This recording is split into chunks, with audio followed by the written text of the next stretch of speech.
Truth be told, before you came to Vihiga Referral Hospital, there was a number of issues that were being raised. Watu wanasema ilikuwa mbaya sana. Kulikuwa na cases every day, negligence, no doctors in the hospital. Watu wanakuja madaktari hawako, sometimes hakuna madawa hospitalini. Then you came in. Did you find a culture shock? Because najua ukikuja ulikuwa umetoka Kakamega General Referral Hospital, where yes, there were changes we saw. When you came to Vihiga Referral Hospital, did you get a culture shock or it was things you're used to? Yeah, you know, when I decided to take up this job, I had to also to learn.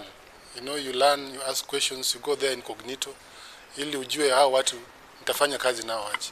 Kusema kweli, pale Vihiga ni sio hospitali kubwa, lakini kuna culture shock. Hiyo ni ukweli, kusema ukweli. Which one was the biggest culture shock? In fact, unajua ukipata pahali ambapo kila mtu anajua kila kitu, na tena mtu anafanya vitu kulingana na vile anajulikana ama anajuana na watu.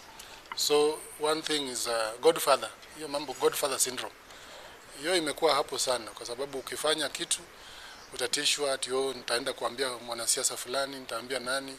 So na nikaput it clear ya kwamba sasa mimi hapo ni hospitali. Sasa kama kuna Godfather mahali popote, uamue aidha tutafanya kazi ama uende ufanye kazi na Godfather.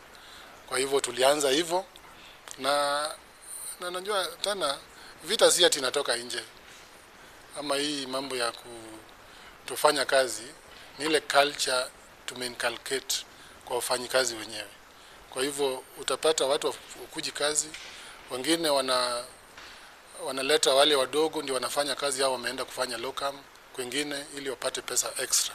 Lakini sasa najiuliza, situfanye tu kazi wakati uko free uende ufanye locum kwingine.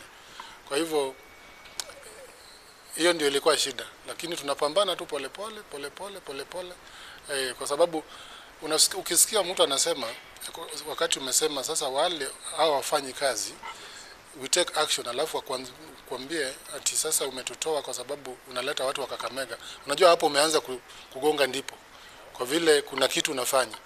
So na mimi nimekaa kwa hii kazi kwa miaka kadhaa, na najua ya kwamba fairness is number 1.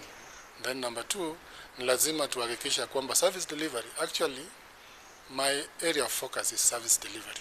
Nimekuja kwa hiyo hospitali ya Vihiga kuhakikisha tumepea wananchi services. Yale ambayo watu wanasema haitanizuia kuhakikisha wamefanya nini kazi. Na kama kuna staff yeyote anafikiria hawezi, hizo terms ni ngumu sana, kwa sababu naelewa schemes of service ya kila staff, kuanzia madaktari mpaka watu wa chini.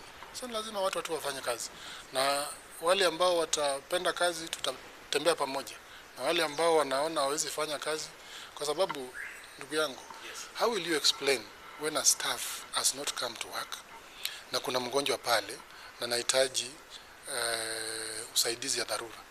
How will you explain to anybody? Tukipoteza maisha moja, one life is too many. So personally, I'm ready to be called names. I'm ready kukosana na watu, lakini bora wananchi wako na mimi. How many people have you sacked since you came? Wangapi wameenda nyumbani?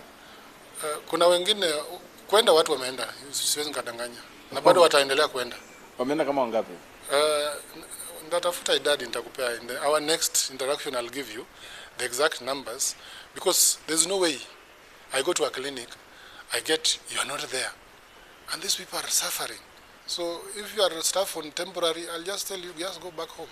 Na wale ambao wataki kufanya kazi na mimi wako permanent, we have very many institutions where they can work, and I'm wondering ni hospitali gani tutapeleka Mutulezi.